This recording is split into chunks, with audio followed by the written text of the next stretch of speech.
start. We're going to start with a simple Photoshop project where we're going to combine 3 images into one composition. Now we're not going to overlap them or composite them. It's the proper term for overlapping. It's the designy term. Which means overlap. We're going to place them side by side. Okay. We're going to make them a series of images. But we want them to feel like they belong together, that they're unified. They're meant for each other. You can do this by dividing your image up into 3 vertical panes. I'm going to show you some examples, or 3 horizontal panes or areas, right, for each image. It's totally up to you. I'm going to show you how I want you to set them up. We're going to be using layer masks, layer adjustments, layers, groups. You need to name your layers and your groups like I talked about last week. That is something I grade on.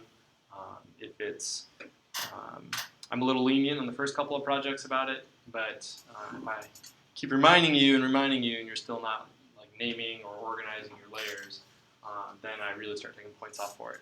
All right, it's that craftsmanship part. It's just good practice. So, all right, you'll be choosing 3 unrelated or different images. You're going to edit them with cropping, layer adjustments like I was talking about, color balance, saturation, lots of different things. I'm going to show you a bunch of different ways. Yeah, we're going to put them into one working file with a fairly high resolution. That 300 is that's actually off. We're not going to use 300. But then you can use those elements of composition, elements or principles of design that I've talked about today to help put them together, line them up, make them feel like they belong together. Okay, it'll make more sense when we start looking at examples and I start doing the actual demo. For the assignment, there is a written component. It's only 150 words. This can just be a comment on your submission on Blue Line. All right. Describe the meaning or intent of the project, either for yourself. Are you doing this just for yourself? Do you think this could be used for an organization, client? What's the focal point of each composition into your mind? Does it have a good composition? How does it have a good composition? Because I'm sure you all think it's a good composition. All right, it's okay. It might actually be true. Explain how you use the rule of thirds or any of the other elements or principles in choosing your compositions and putting them together. All right. Explain your approach. Explain what you did. Look at your image and try to match it up with some of the things we talked about in the presentations today. Okay. And that can just be a comment. It's only 150 words, so it's really short. Okay. All right. So the subject matter, it's your choice. I don't care. Keep it general audience appropriate. I've had problems in the past. At least 3 images, up to 5.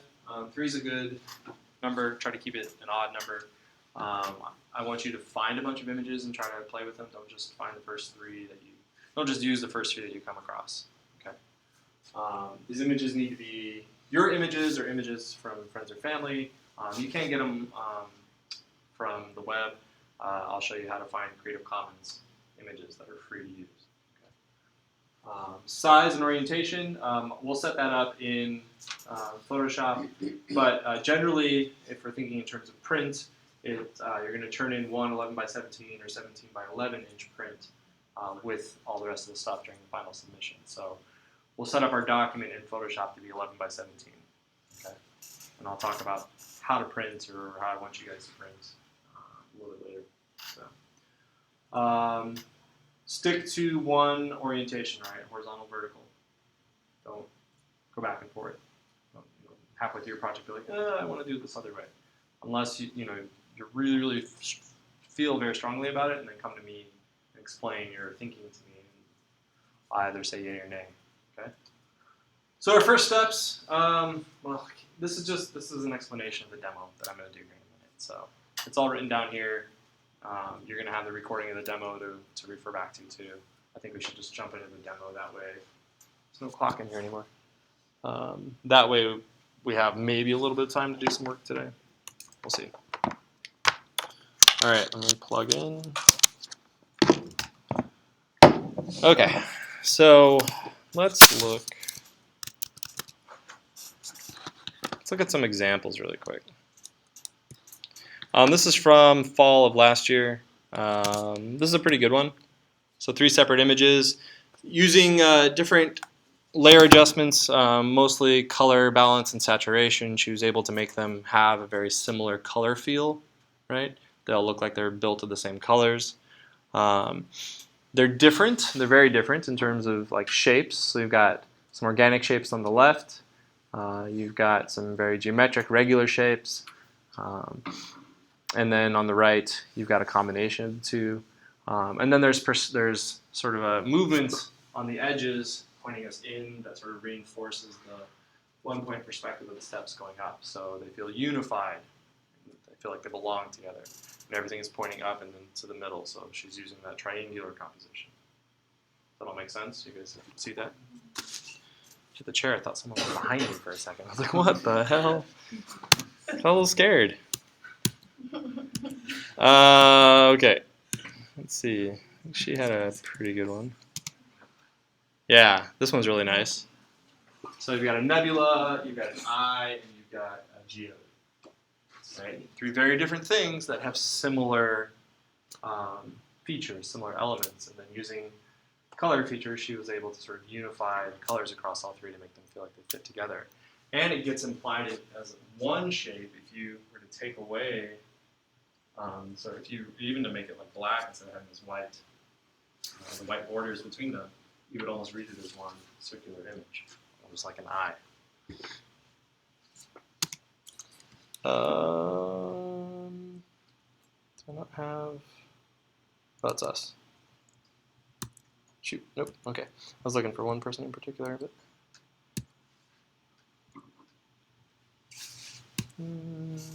Juan did a good job. This is Juan's series of 3. Kind of did this without asking. You can go circular if you want. I'm totally fine with that. He really likes like the Instagram filtery look, so he played around with that quite a bit. But you know, circles, everything inside the circles is very circular. These circles don't have any direction; they're very flat, so it's a good thing to put in the middle. These circles are all leaning in this way, so everything leans towards the center, which helps to keep the eye in the image. Okay, if these were pointed out, the direction would be pushing the eye out. You wouldn't have any need to go to the center. Right? The image, like my eye goes to first, is this one, because of the high contrast, the white and the dark. So I go this way. Plus, we read left to right. So a lot of times we'll start at the top left of the image first, even if it's fleeting. All right. Oh, there it is. This is the one I wanted. Did she not give it to me? Oh, I don't have it. Dang. Okay, well anyway, Susie's was really good. I wanted to show it to you guys, but I can't remember if Tim's was good or not. Okay. Nope, it's not in here. Okay, well anyway. We looked at, no, we didn't look at Oliver's. Okay, so here's another example. Oliver's is, these are very different, but they all have a lot of similar elements. Can you pick out the similar elements? Yeah. The wave movement. Right, yeah, the wavy movements, definitely. Yeah. They're all cut in half. They're all cut in half. There's a very much a horizontal feel to a lot of them, but yeah. The colors, a lot of gray and blue. Yep. Colors. What else? Look at the shapes. Look at the lines that are in the image. Yeah. My eyes like moving from the bottom to the top. Just going back and forth. Yep. Yep. Why do you think that's happening?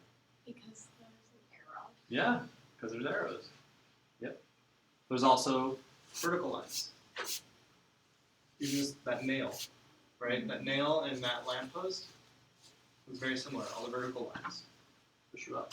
But then the horizontal lines kind of keep you in the image too. Right.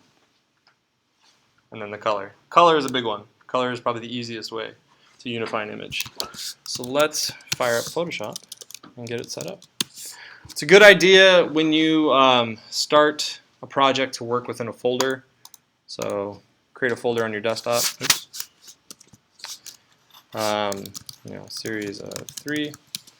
I do want you to, you don't have to work in it, but I do want you to save your projects to this folder on the server.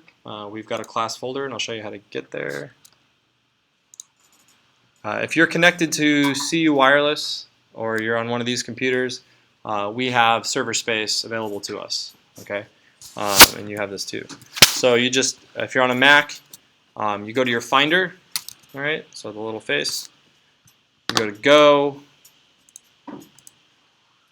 Connect to Server, or you can easily hit Command K. Command K gets you there faster. So connect to server. You put in this address. I'll put it on blue line for you. It might already actually be on blue line. SMB blue.creighton.edu departments JMC. Don't worry about doing it right now. This will connect us to the server. If you're connecting for the first time, you'll have to put your net ID in as a registered user. Okay. I think instructions for this are on DoIT's website too. But you put your net ID in. It connects you, and what you'll see is probably class files. You're not going to see faculty or the JMC folder.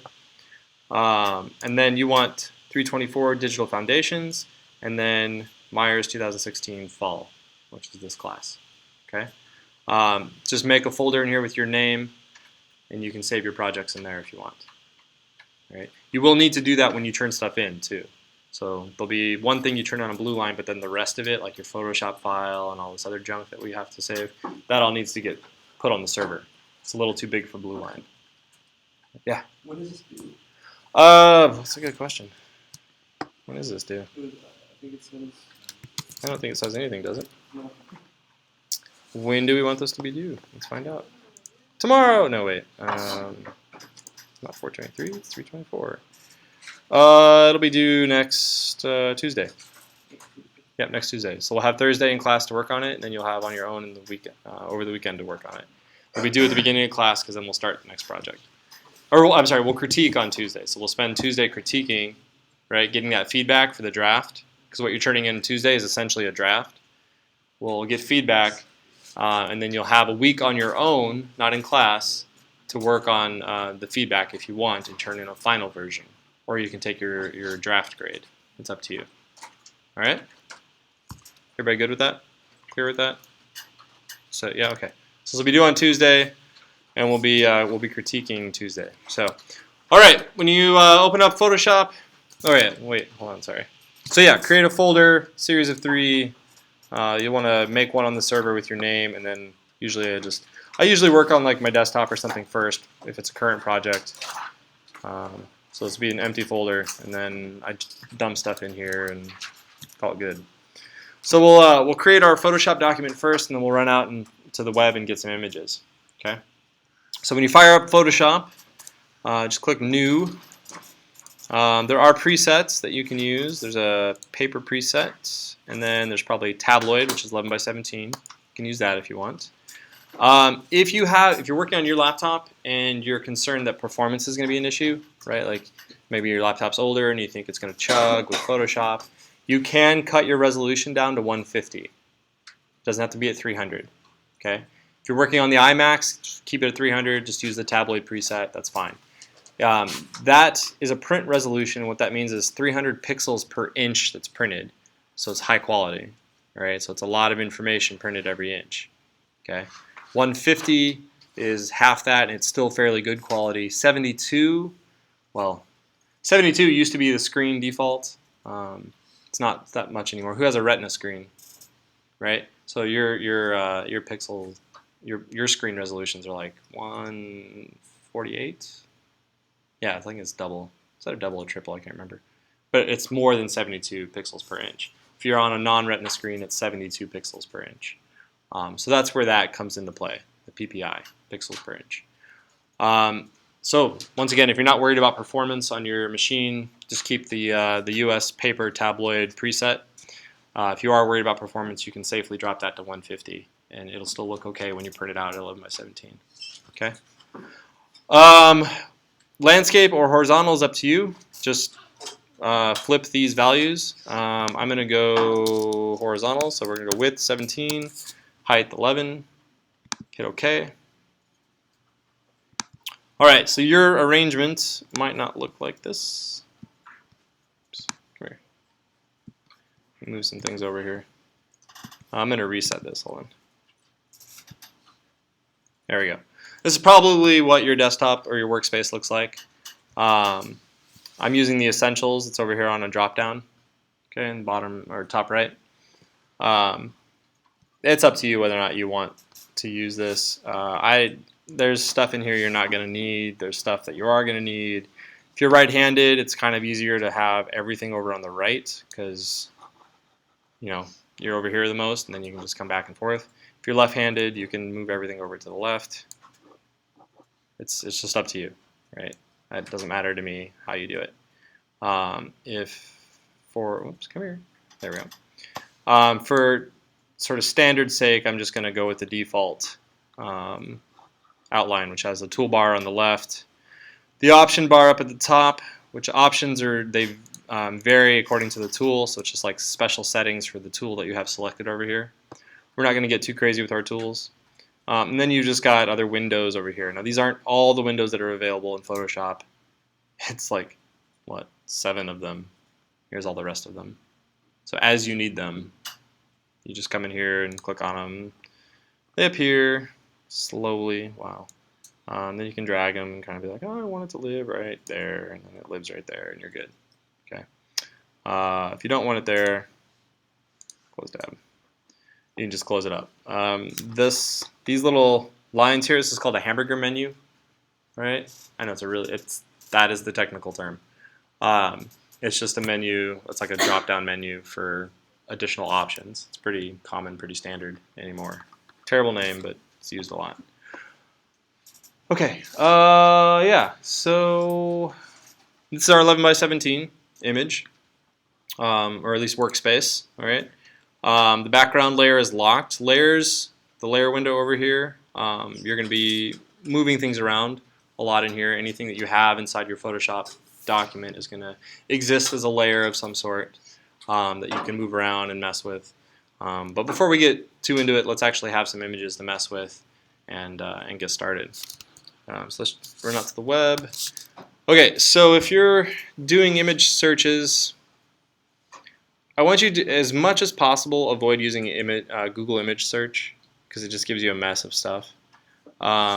Places to look, Wikimedia Commons.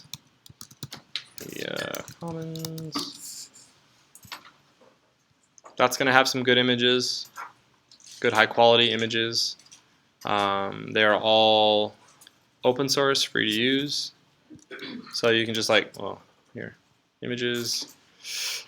So here's all the categories, or a bunch of categories for images. These are all subcategories, so maybe I want historical images. Maybe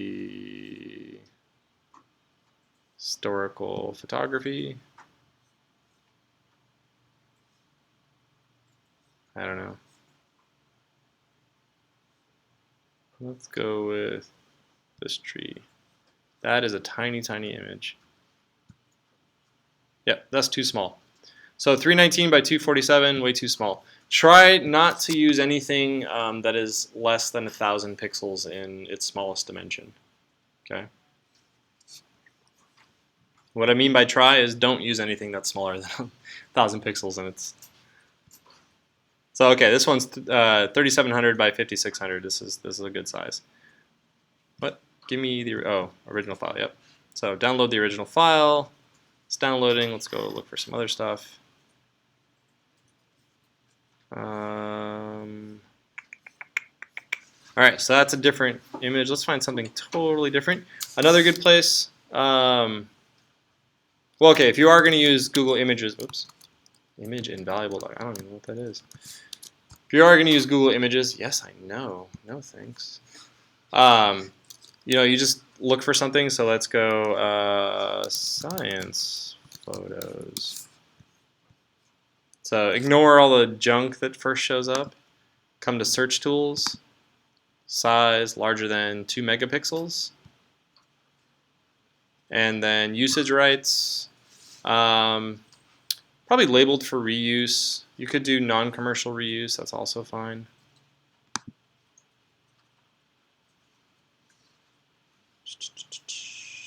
I'm just gonna grab something.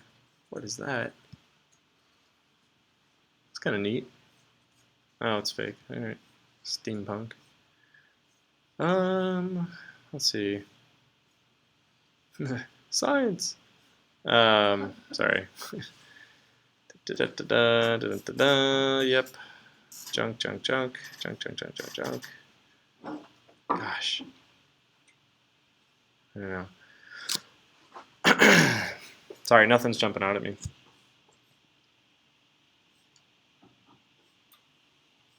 I spend way too time sort of worrying about the images that I'm using. There we go. This is a fun one. I don't know, yeah, some guy in a suit. Big enough though, that's all I care about. Alright, save the image. I'll go ahead and save it. I usually make like a subfolder called source or photos. Excuse me. Thank you. Flickr likes to give you, if you're getting images from Flickr, it likes to give you like meaningless names. So, guy in suit. Let me drag that other image we got there. All right. I usually, oh, that's a 126 megabyte image. That is huge. Other image. Might have to change that. It's a little too big. That is gigantic. Is there another format that was available? Did I pass it? Yeah. No, it is a TIFF. I wasn't looking at the sizes. Could go with this too. Also a TIFF. Grab the large one. Okay, the large one's a JPEG. Let's do that.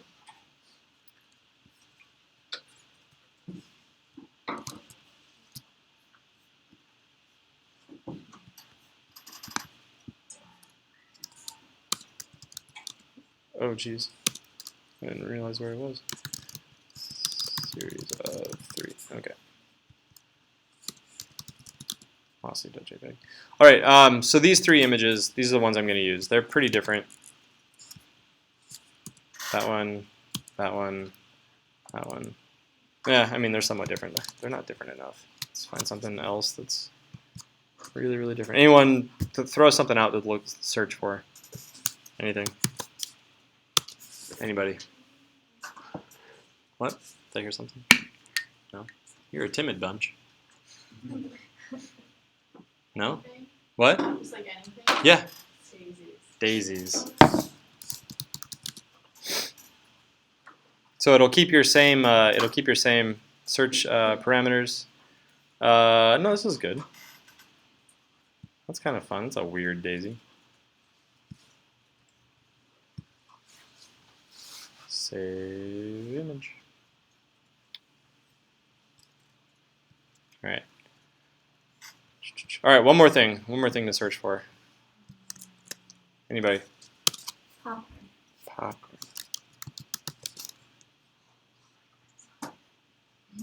That's popcorn? That's gross. What is that? Cave popcorn. Sweet. Huh, that is really gross looking. So excited. It's like cauliflower ear. What? Okay. Why is there a fruit? My purse. Yeah. Sorry, nothing's jumping out. That's okay. All right, give me something else. Burrito. Burritos. Are you hungry? Yes. Burritos. Burrito. What? A burrow. Pizza. Right, burrito pizza, I guess? I'm not sure. How would that even work? Alright, we'll go with this one. I'm a little hungry too. God, now I'm really hungry. Thanks. Breakfast burritos. We should all go get breakfast burritos. Okay, 15 minutes. Let's. All right. So I have my 5 images. It's a good idea to have more images than you think you're going to use, because you're going to try them out.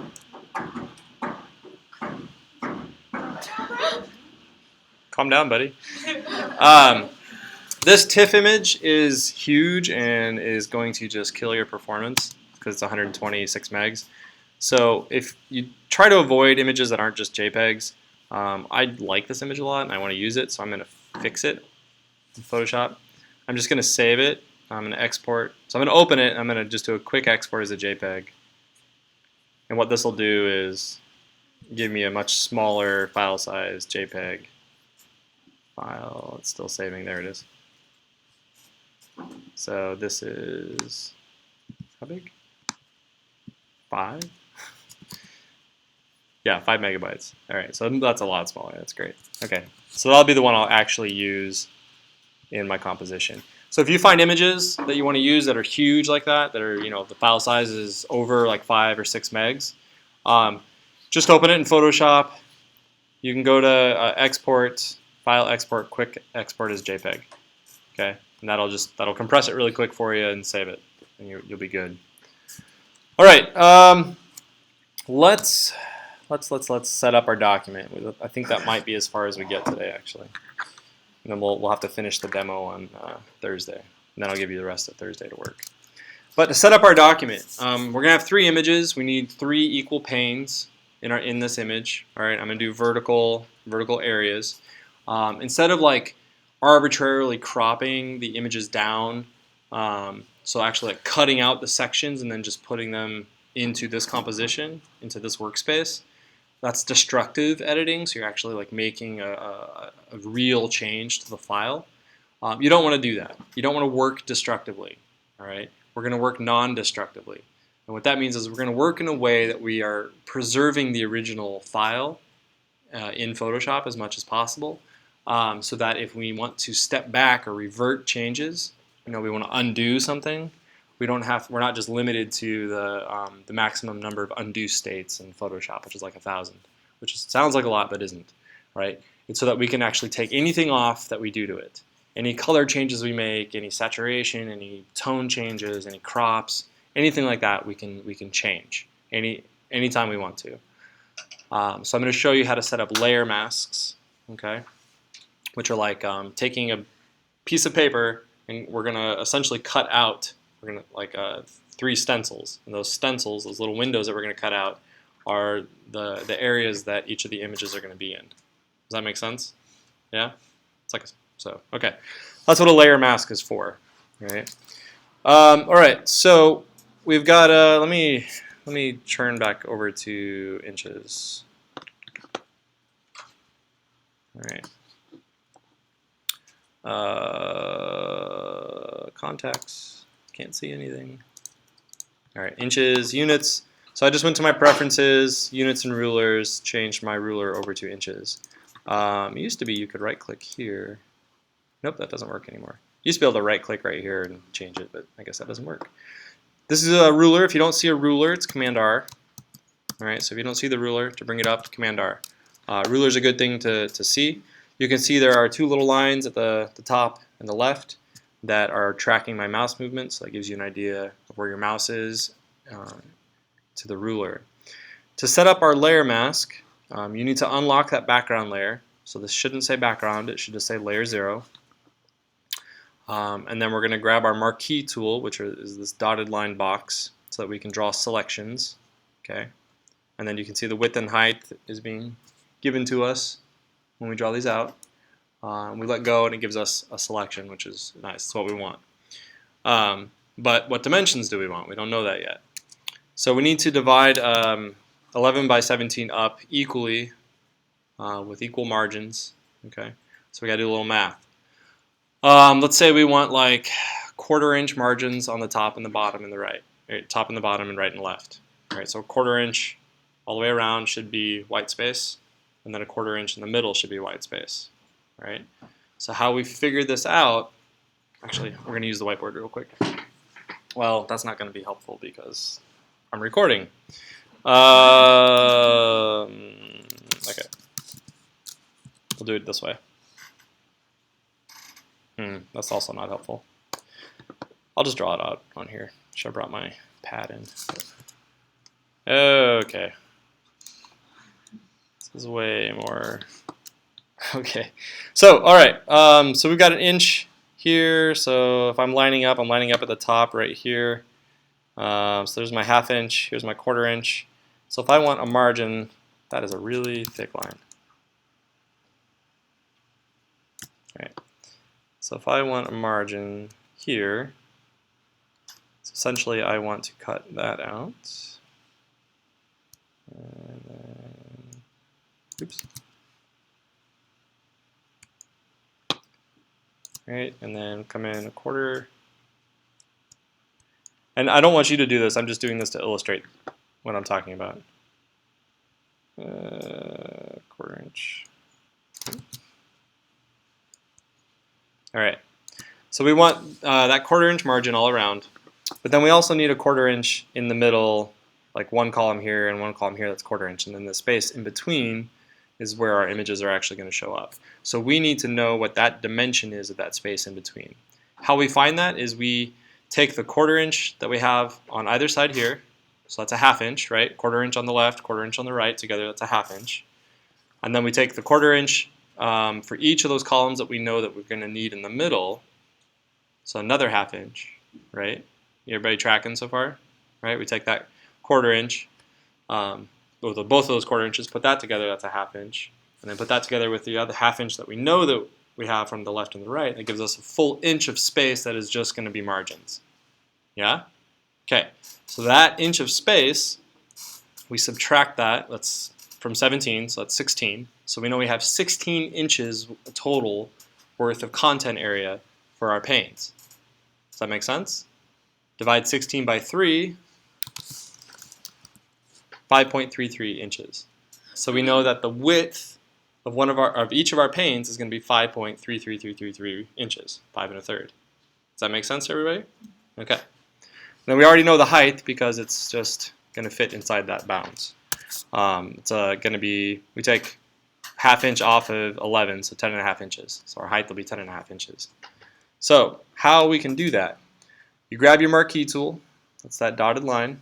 Is that not going to let me do it? Oh, it's not going to let me do it. All right, grab your shape tool. Never mind. Grab your shape tool, and you can put it in here. It should give you a new shape. What did I say? 5.3333 for the width, 10.5 for the height, and should autofill. I just clicked, autofilled. That is tiny. Some pixels. Oh, you're right. I'm sorry. Thank you. Why did it go to pixels and not? Okay, so that's not helpful. Sorry, I work a lot in Illustrator anymore, so it's like trying to figure out how Photoshop wants to do something is dumb. Okay, we'll just do this. We'll do this the easy way. Let's see, 5 1/3 is going to be like right there. Pretty much right now. Let's do this. Let's do this the right way. All right. Pixels, pixels, pixels. There's got to be a way to change that. Nope. Change the shapes to, I'm not giving 5.33 inches. 10.5 inches. Oh, okay, that'll, inches. All right, sweet, that works. There we go. All right, you just got to put the inches in, apparently. Notice it made that rectangle on its own layer over here. Okay, in the layer window, that's really important. I then grabbed this move tool, which is this little compass with the arrows, and then I'm just sort of lining it up. Now, Photoshop will try to,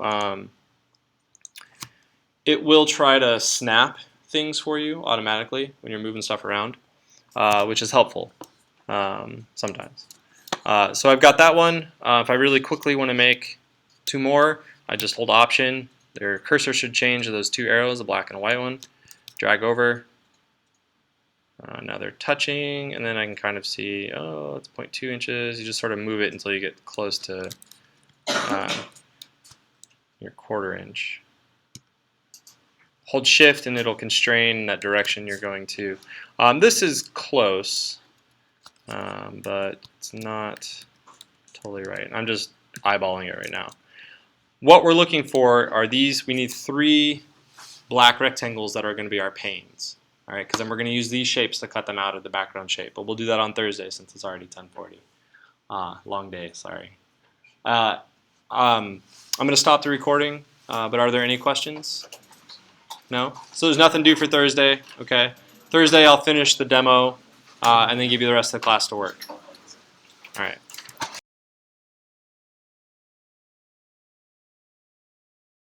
So where we left off on Tuesday, we were setting up our document. We went out, we found some pictures that we're going to use, but now we needed to set up the master document, set up our workspace.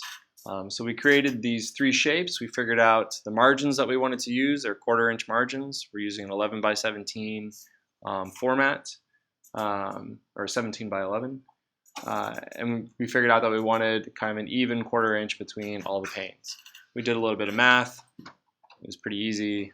Hopefully you all remember how to do it, but it's in the video if you don't.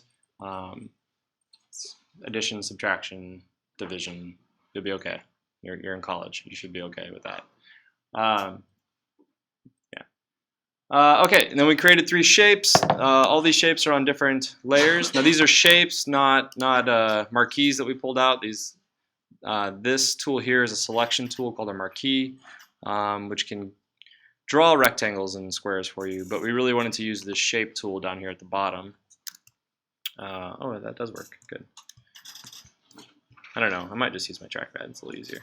So down here at the bottom, we've got this this shape tool that we used.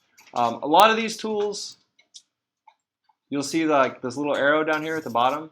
That means if you click and hold on it, it'll open up and show you other options within that tool. Okay, usually they're related. They're like slight modifications of the tool that's already up. Other times they're just like completely different. Like who would think to look for the line tool under the shape tool? Line's not technically a shape. I wouldn't. When I was looking for the line tool, I'm like, why isn't it with the pens? Why isn't it with the brush or the pencil? You know. But okay, we don't want a line. But anyway, you can just click on that and drag and kind of get a sense of what's up there. So, all right, zoom back out. Okay, so with this, to make a mask, to make a layer mask, you need to select 2 layers. All right, you need your base layer that you're going to cut the shape out of. All right, so think of this as a piece of paper that you're cutting holes into. All right, to act as like a mask or a stencil. Okay, so you need that piece of paper that you're going to cut the holes into, and that's our bottom layer. That's layer 0. All right, it's the white that I painted on. Let me take the paint off.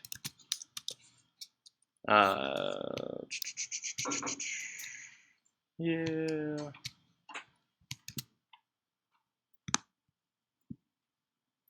Sorry, I gotta refill it with that. Okay, bless you.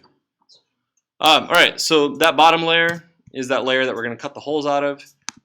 These rectangles are the holes that we're gonna cut out of. So you just select both of them. The shape that you want to cut out of the layer needs to be on top of that layer in terms of layer order, right? So I got rectangle 1 up here. I'm going to cut this rectangle 1 out of layer 0. So it means in the layer order, it needs to be on top. Okay, and you need to do these one at a time. You do this. So you shift select, you hold shift, click on one, and keep holding shift, click on the next. That'll select both of them together. All right. And then we're going to grab, or not. Oh, sorry. Before you do that, you have to rasterize the shapes. I forgot about that. They've changed how they do their shapes now. When you draw rectangles, actually, I got this DX computer. When you draw rectangles, they're drawing them as vector shapes. Remember we talked about vector and raster, right? Vectors are math formulas. Rasters are actual pixels. Okay, you guys kind of remember that from Tuesday? All right. So when you draw a shape, it's drawing it as a vector to begin with. So it keeps it as a vector. It's called inside Photoshop. That's called a smart object. It's not important right now, but that's what it's called. We need to rasterize it, so we need to convert it over to actual pixels before we can cut it out of that shape. Okay. So you just right-click on it, And you should see, oops, right click on the picture of the layer. There we go. Right click on the layer. So see how I got a different menu? If I'm moused over the image of it in the layers, I get this little short context menu. If I'm moused over the name, I get a much bigger, different context menu. Does that make sense? Be aware of that. All right, where your mouse is when you're right-clicking is really important because you're going to get different options because it's contextual. That's why it's called the context menu. Depends on what you're right-clicking or where you're right-clicking. So go to rasterize layer, kind of up there in the top third. You should see that little. So we had that little icon right here, that little square with the dots. That went away. I do the same thing on these. Right-click on the name. Icon goes away. That means it is a raster image. It means it is actual pixels now. So I can shift select that. Still not letting me do it. Kind of weird. That's super weird. Huh. Yeah. Sorry, this is really bizarre. Oh God. All right, it's totally my fault. I'm getting Illustrator and Photoshop mixed up. I'm gonna merge them. That's Command E. I messed that up. It's all my fault. Sorry. So we make the shapes. You still need to make the shapes. You still need to rasterize them. Okay. You're gonna select all of them. You're gonna condense them. So Shift E. All right. There'll be keyboard shortcuts will pop up on the video for you. Okay. Shift E. That's condensing, flattening the layers. You can also right click and merge layers. There we go. Merge layers. So you get them all in one layer. Then what you need to do is grab your wand tool. The wand tool is up here. It's the fourth tool down in the toolbar. It's called the magic wand. It looks like a wand with little stars, right? It's a little stick with little stars on it. This is like a selection tool that looks at pixels and then selects all the pixels that are similar. Okay. So if I click on these white pixels, see how now I have this moving dotted line that shows me an active selection. For a little bit of Photoshop history, this is called the marching ants because it looks like a bunch of little marching ants. It's a dumb name. But anyway, it's a moving dotted line. Okay.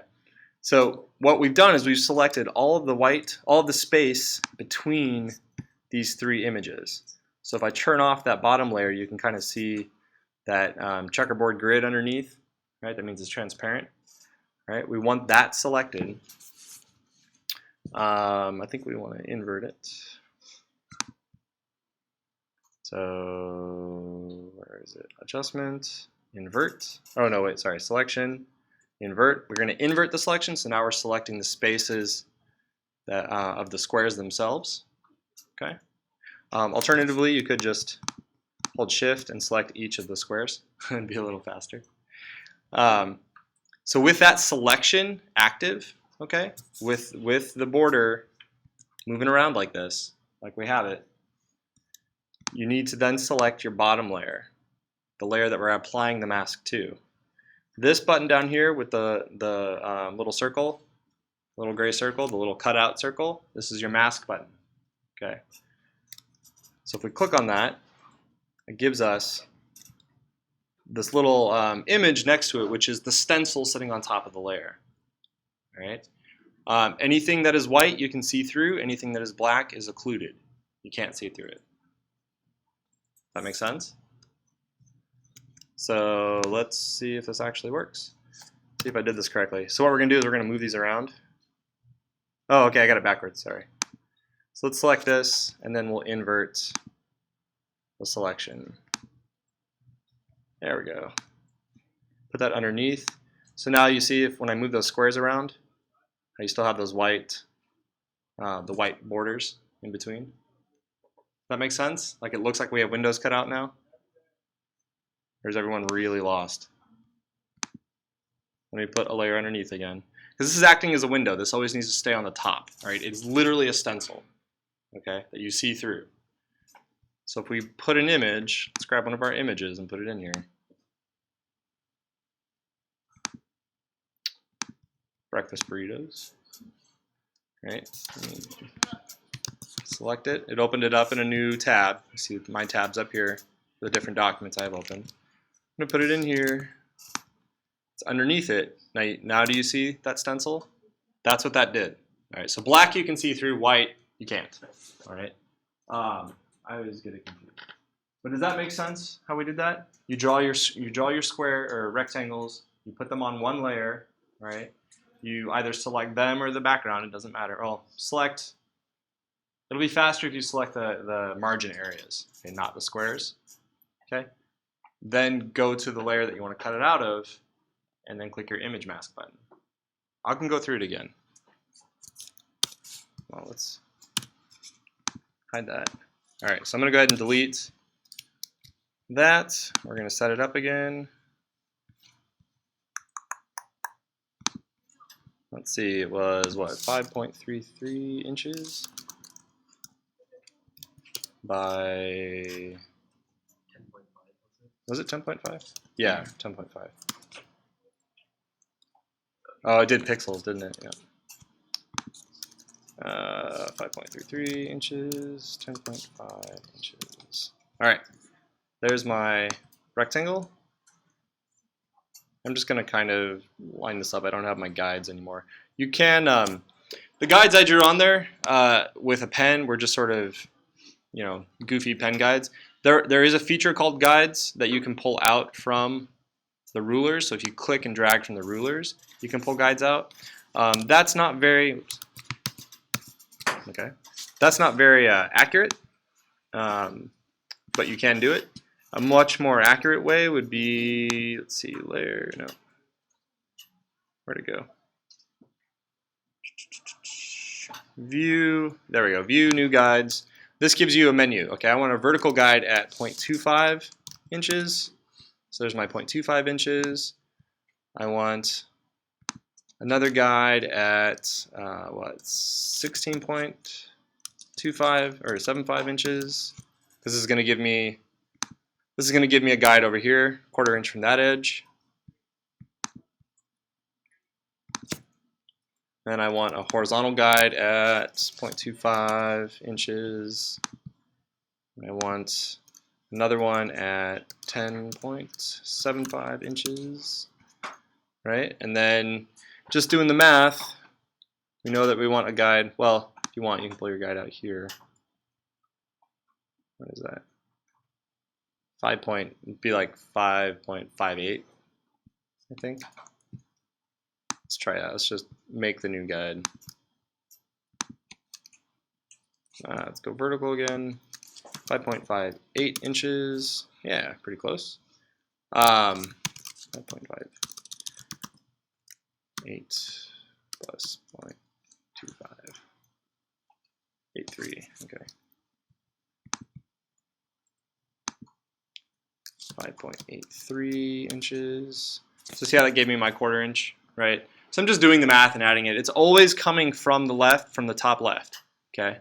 It's always like, this top left corner is technically 0, 0. It's 0 in the x-axis, right? It's 0 in the y-axis. Those are your two axes for two-dimensional space, all right? From geometry class, you can't get away from it. It's gonna follow you the rest of your lives. Hopefully your geometry class wasn't as traumatic as mine. Did I tell you guys the story about my math teacher that had the PhD that was really crazy? No? Oh, that must have been my web design class. Yeah, I had a math teacher with in 7th grade who was, she had a PhD in math. I don't know what field. It's hot in here. But she would make us do all sorts of crazy stuff. And she taught like a after-school AP, which was all like hexadecimal and advanced algebra. We got into trig in 7th grade. Like, it was nuts. It was nuts. I took no math in high school. I didn't have to. I had all the credits. I don't remember any of it, but all I remember is the geometry portion of it. It was really scary with her. All right, 30. What? Oh, 0.25. That's not right. 608. Not right, because I didn't want that. Obviously, addition didn't work out too well for me. That's 5.33. There we go. 11.16. So anyway, this is a good way to set up your document if you're worried about, what did that say? 5.83 plus 5.33, 11.16. If you're worried about, lining things up correctly, 11.41. All right, last one.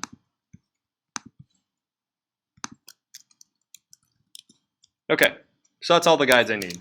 Then I can remember holding Option. If I have my selection tool, the little compass, 4 arrows, if I have that selected and hold Option, I can just drag out. If I'm holding Shift at the same time, it will constrain that movement to the axis that I first started moving on, right? That x-axis, that horizontal axis. If I start moving vertically, see how I can move to the left and right when I'm moving up and down? If I hold Shift, it'll just let me do up and down. Like I'm trying to move left and right, and it won't let me. You see that? That's really, really useful. So see that red line that's getting pulled out? That's a smart guide. Not smart guy. I used to call it the smart guy all the time. Photoshop jokes. All right, so we got them lined up now. Okay, all you want to do is flatten them, so merge them. We do need a layer to cut them out of though. This is going to be our layer. Let's give it a color. I'm going to grab my paint bucket, which is also G. If you don't see the paint bucket, you'll probably see the gradient tool. Okay, just click and hold on it and open it up and grab your paint bucket. The paint bucket is an it's like one of the original Photoshop tools. It's for just dumping a ton of color onto a field, okay, or into a workspace. I have that layer selected, that top layer, my stencil layer, so I'm just gonna paint it. Everything's white now. But then I'm gonna come back down to my rectangle layer. I'm gonna right click on it. I'm gonna rasterize it. Let's turn that off now. Okay, I'm gonna grab my margins. So I have that margin space selected. Come back up to my top layer and build my mask. And there we go. Does that make sense? A little more straightforward than the first time I did it, but yeah, ish. Where'd you grab the mask? How'd you get The mask is this button down here at the bottom of the layer drawer. It's the rectangle with the little circle cut out of it. You can also find it under layer. I don't even know where anything is anymore. There we go. Layer mask, apply, I think is what it is. If you can't find something, you can also type in to help and it will show you. So add layer mask is what it is. But it'll find it for you. Dun, dun, dun, layer mask. Like, oh, that's where it is. Yeah. So, okay. Let's keep going. I'm gonna go ahead and save this. Layer mask template.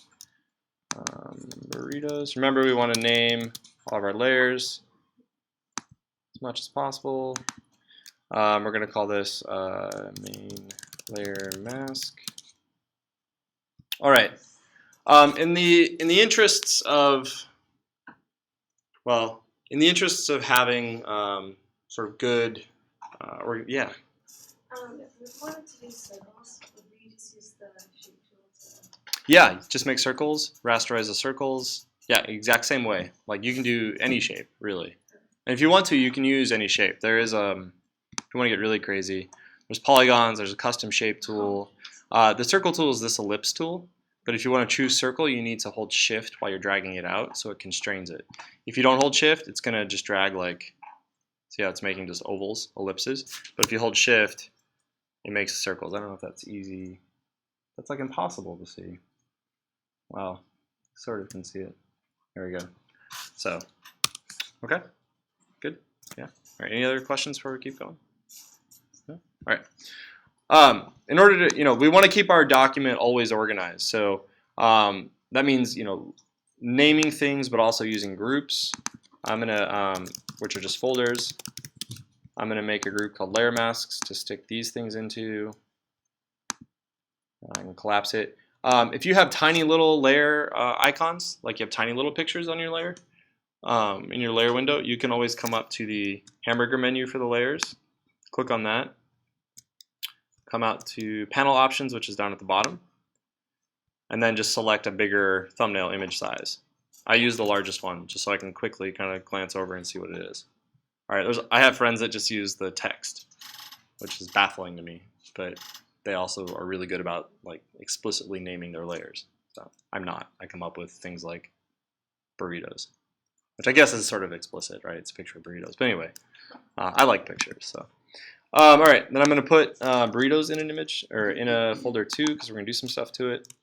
Let's go image 1, burritos, and we want to drag it underneath. The layer mask needs to stay on top. Oh, it's underneath. Oops. The layer mask needs to always stay at the very top. You want to take a guess why? Why would the layer mask layer need to be on top? So we always have those white Yep. Yep. Because the layers are treated top to bottom.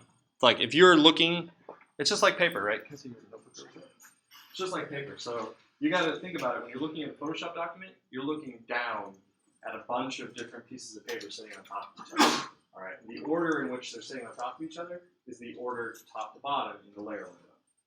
Cool. Thanks. Everybody got that? All right. I just see lots of like blank faces, so that's why I keep asking. All right.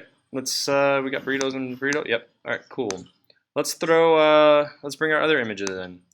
So there is another way to bring images in. There's place embedded and place linked.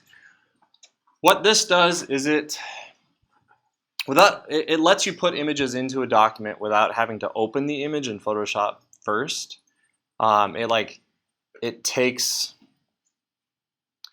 It looks at the image on the hard drive and then makes like a sort of low res copy of it that you can use in your document. It's faster, it's more efficient for Photoshop, so when you're working in really big projects, it's a good idea to use with like lots and lots and lots of images. Like when we work on collages, okay, we'll want to use place embedded, right? But for now, for us, it doesn't matter. We can just easily open the other images as their own document, copy paste them into the original document, right? This just uses more memory, right? So this will slow your machine down if you end up with like 10 or 12 open images. So what I do is I open the image, copy it, paste it, and then just close the image I had open once I have that image pasted into my work document, my work file. Okay? All right, so it's an efficiency thing. All right, when we work on the collage, our next project, we'll want to do place embedded. So, all right, let's get our other images. Guy in a suit, we're definitely using that one. So I'm just hitting Command A to select all. You can also go up to select all, and then I'm doing Command C, which is just universal copy, right? So copy. Try, if you're someone that is a mouse user, like you hunt and peck for menus, start learning the keyboard shortcuts for Photoshop. Okay, I'll post some PDFs to the to Blue Line that have a list of all the shortcuts for Photoshop CC. Get comfortable with those shortcuts. It's going to speed you up. So instead of taking 3 hours to do something, it'll take you like an hour and a half. It's almost double once you get comfortable. All right, let's put this guy in it. He's pretty small. We're gonna make him really big. For now, well, for now we're just gonna have him in here. Image. Let's say guy in suit. Folder. Image 2. Guy in suit. Drag it up there. And you can always collapse your folder so you don't necessarily need to see the contents if you're running out of space. I hate scrolling in my layer menu. I always want to see all the layers I have available. And it doesn't matter where, doesn't matter where this guy is right now. I don't care. We're not doing any sort of compositional stuff yet.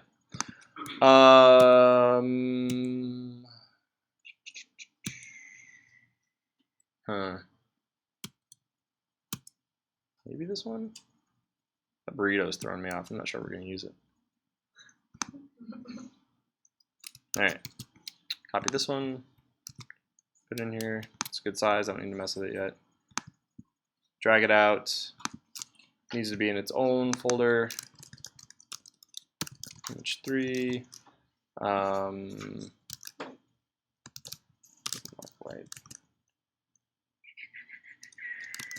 photo. I didn't see. What was the caption info? That's fine. It's fine. There it is. Sorry, I'm looking for my caption info for that photo. Nope, I just called it other image. All right, well that's not helpful. Other image. Okay, got everything in here. The burrito is hiding everything else. Cool. All right, so now what we need to do is just figure out composition. We need to figure out an arrangement, a cropping. So how you're going to sort of get these to feel like they belong together is just by scaling it up, rotating each image, trying to find similarities, trying to find something that is interesting about the images themselves. Try not to think about what the image is of, and actually just look at the image itself. Okay? Hopefully that makes some sense. It's like Yoda, right? Look at the colors, look at the light, look at the shadows, look at what's going on in the image. Don't get caught up in what it is of, what it's supposed to be representing. Right? The image is different than what it represents. Yeah, it's an image of a guy in a suit, but really it's just a collection of pixels of different value and different hues. All right? And so that creates shapes and planes and movement. Focus on that stuff. It's helpful. I find it helpful to rotate. So hit R and then rotate my composition upside down and work with it originally upside down. Because then it's harder to kind of get caught up in what it is of, right? Because it's upside down, so it takes your brain a second to sort of interpret it. Does that make sense? Sometimes I also find it helpful to make everything black and white and work on it in black and white first, but that's up to you. Okay.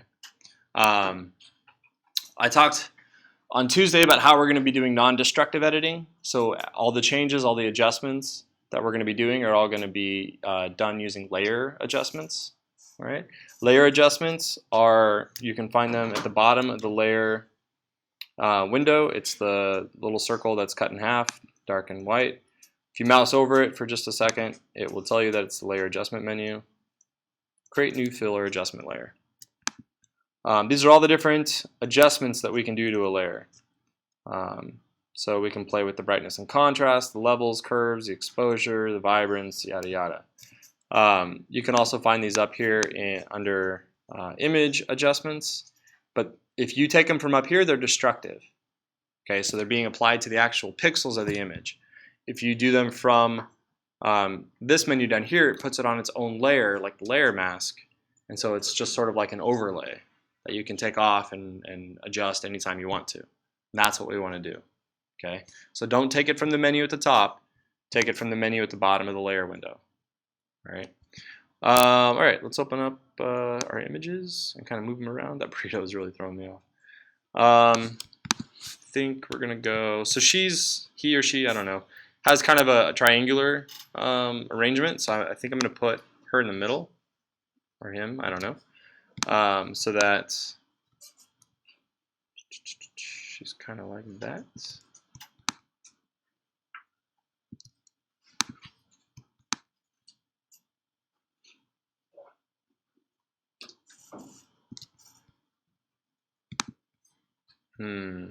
I don't think I did my layer mask correctly. Actually, I'm pretty certain I didn't. Yeah, I did not do my layer mask correctly. We want each layer mask to be applied not to the image itself, or not to like a top level image, but to each of these individual images, which is easy to do. Because if you have this set up, you can go back and do this really easily. So, gonna grab that pane. Actually, let me flip this back again so that it's not too. All right, so I'm gonna grab that pane. That's gonna be my burrito, I think. So I have that selected. I'm gonna come down to my burrito, do a layer mask, but then invert that layer mask. So adjustments, invert, Command I, right? Because we need we need the black to be the little the rectangle and the white to be everything else. All right, do the same thing up here. So grab your middle one, come to your middle image, layer mask, Command I. You should automatically have the layer mask selected. So what's going on, like when I make it, it automatically selects the layer mask, not the image that the layer mask is hiding. Come back up. So select that layer, come back up to that layer, select it. Then with my wand tool, select the square. Come back to the guy in the suit because he's my leftmost image. Hit layer mask. See how I have a box? There's like a little bit of a white select. This is a selection box surrounding that layer mask. Hit Command I to invert it. Hide that. And why does that seem like it didn't work? Oh, there we go. Oh, okay, so it was doing it correctly to begin with. Oops.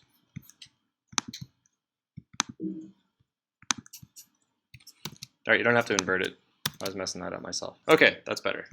That works out better. Sweet. Okay. So this is a rough arrangement. Now we just need to kind of play with cropping. So with cropping, you're going to use your transform tool if you want to make the image bigger or smaller. All right, it's just image, or I'm sorry, edit, transform, scale, rotation, skew, distort. Command T is the free transform, which will let you do a bunch of different things to it. I usually just Command T the image. Now I have the this middle one selected, and you see the bounds are way outside of my workspace. It's still giving me, like, the entire image is still there, right? It's not going to just show me what's under the crop because we didn't edit it destructively. We didn't crop the original image down. We didn't cut anything out of it. So we still have all that information.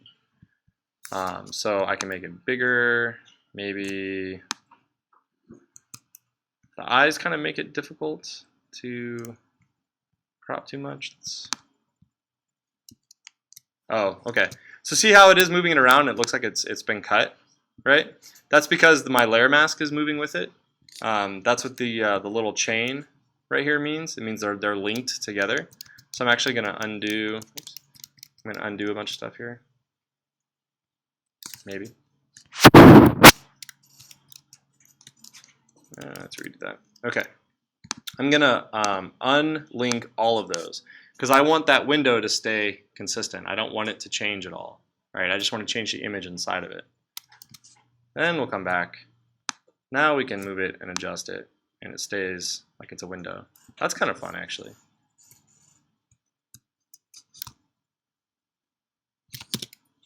Let's do that. Let's keep that.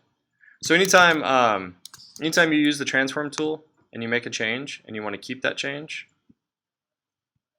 notice up here I have the transform tool selected, and this your options bar, this top bar, is always going to change according to the tool that you have selected. I have these two icons up here at the top. This check mark means to save what you've done. All right. The circle with the line through it means discard it. Right. Ignore it. So any of these changes that I've made. Right now I'm just looking at like the white and the black, just the way the lines move, the beads. I do want to make it a little bit bigger. Sorry, this is difficult with my trackpad. So I'm scaling, I'm holding Shift and Option at the same time and pulling from the edge so it's a uniform scale. If I don't hold Shift and Option and I try to scale, see how it's going to skew it? It's going to really mess it up. You can do that if you want to, but if you do it too much, it'll really look pixelated. It'll look like you've done some editing to that image. All right? It'll look bad. Bad. Just be aware of it. All right. If it's sort of the effect you're going for, that's fine. If it's not at all the effect you're going for, be. Actually, the hair is really interesting. I don't want the eye in there because the eye makes it too easy to figure out what the image is of. All right, that's good. Hit enter. That saves the changes I made. Let's come down to the burrito and make some changes. Burrito is really throwing me off. See how my my mouse changes, my cursor? So when I come in here, it gives me an arrow to sort of move the image around. Then when I come to the outside, it gives me a rotate tool. So let's maybe actually.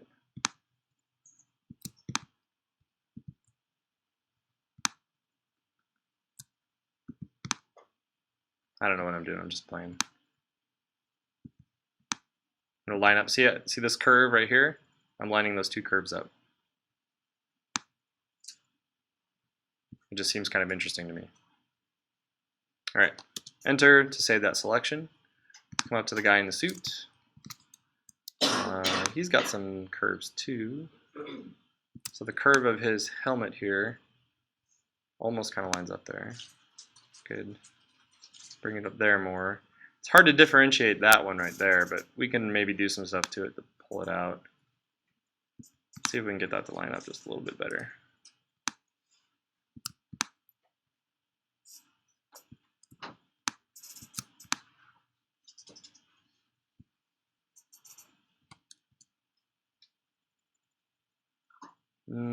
Okay, let's also flip it.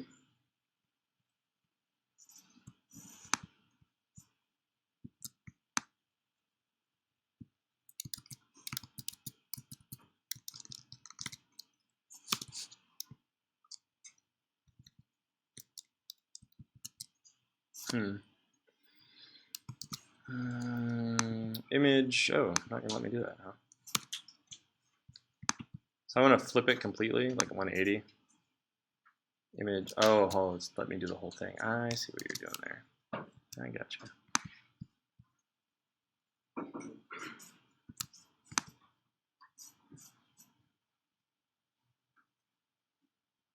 I was thinking about like mimicking this curve that I've got from the burrito on this side to sort of make it feel like bookends, you know, so it pushes you into the image, but I don't like it, so let's go back.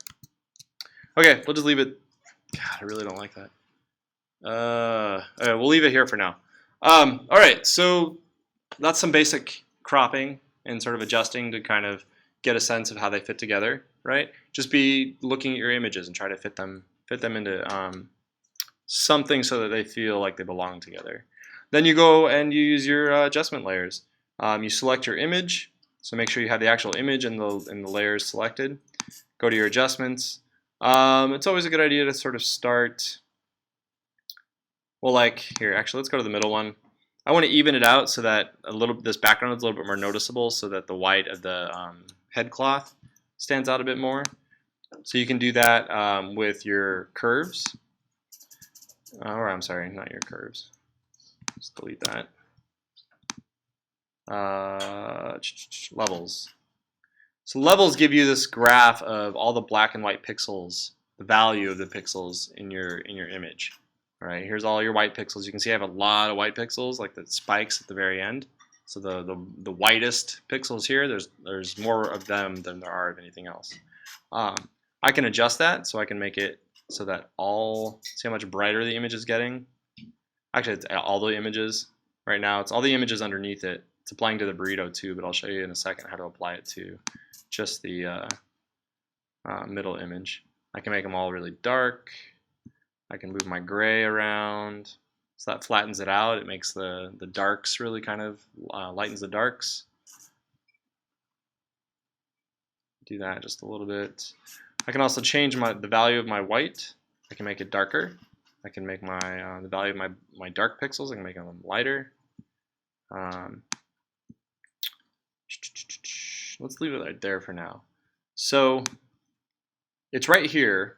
This layer adjustment is right here in the layer stack. Okay, it is being applied to every layer underneath it, which is what we don't want that. Right? Even though it's in the folder, it's in my image 3 folder. It's applying to everything underneath it. It's just uniformly. To get it to not do that, you need to move your mouse, your cursor, between the layer adjustment itself and the layer directly underneath it. Okay.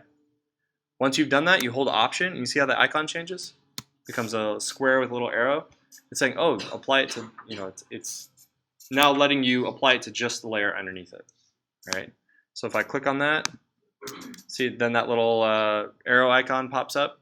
It's saying, hey, we're just being applied to this layer. Come look at it. My burrito went back to its original shape or original values, and just that middle image has the value or has the adjustment. Does that make sense? That is really important, right? So that's just Option. That's putting your mouse in between the two layers, the adjustment layer and the layer right underneath it, holding Option and clicking, okay? The rest of your adjustment layers, you just play around with them. Find out what they do, all right? There's no wrong way to do this, okay? Just try to get your images so that they look like they belong together, all right? And we're gonna have today and probably Tuesday to work on it, okay? I know I said we were going to critique on Tuesday, but I think I'm going to give you Tuesday to work as well. All right, and we'll critique on Thursday. I'm going to push it back a little bit. All right? Okay, I'm going to stop talking now so you guys can work because I see droopy eyelids. It's a 9 a.m. class, I understand. Any questions before I release you guys for studio time? No? No questions? Okay, yeah, what's up? What do we do if it's only giving us one undo and not? So it gives you multiple undos. It's not just Command Z a bunch of times. You have to Command Option Z, and that will give you multiple undos. Yeah. There's also a history window you can pop up that shows you all the states, but it only goes up to 1,000. So yeah. Will that video be up? Yeah, I have to export it here in a second and then get it upload it to YouTube. So it'll probably be like 20, 30 minutes until it's up. Any other questions? Yeah. If we wanted to work in the main computer, but we also wanted it on our computer, how would you best do that? Like, would you save it A flash drive or Dropbox or something like that. Yeah, just some way you can move the file back and forth. Yeah. Oh, so you could use Wikimedia Commons. You can use Flickr as long as you do an advanced search on Flickr and make sure that all your searches are looking at Creative Commons only images. You can use Google Image Search if you filter for Creative Commons stuff. There's a site called Unsplash.com. Yeah, that has free and open source stock images, like really good ones. Yeah, that should. Wikimedia Commons has tons. NASA has lots of free images. The National Park Service has lots of free images. So if we use like JPEGs, like lots of Google, That's fine. Just make sure that you're getting like good size ones. Do you remember how I showed you guys how to filter? No, I'll do it real quick. Let me stop the recording and get it going.